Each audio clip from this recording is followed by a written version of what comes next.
Hello ஏண்டா அவங்க அப்பன் பேசுறான்டா. மச்சான் உன் ஆளோட அப்பன் தான்டா. பேஸ்டா திவ்யா தோழி இருக்காளா? கோழி இருக்குதா?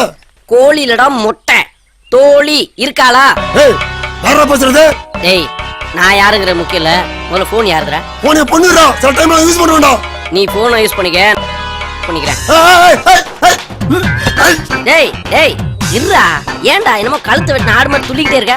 கோழி கழுத்து திரும்ப திரும்பி போட்டுறேன் பாத்துக்க. எனக்கு கோழி கழுத்தை திரும்ப திரும்பிடியா? டேய் இருடா, உன் குடும்ப வண்டவாளத்துல இருந்து தண்டவாளம் வரைக்கும் எல்லாம் தெரியும்டா. ஏய் கரிகட ஆழமான பொறிகட பூமி நேர அளவு வேண்டாம். நீ அவட பச்சா சுள்ளா வெளியோடா நாய. டேய் நீ மட்டும் கையில எடுத்து வார் தொங்காதடா. உன்னை உரிச்சு தொங்க விட்டு கூறு கூறு கூட விட்டுடா. அட வெளியோடா டேய். உன் பொண்ணு அனுப்பி விடா நேர்ல. நீ ஏன்டா வர மொட்டை? டேய் டேய் டேய் டேய் அசிங்கப்படுத்துறேனா? டேய் இந்த போனை கட் பண்றா.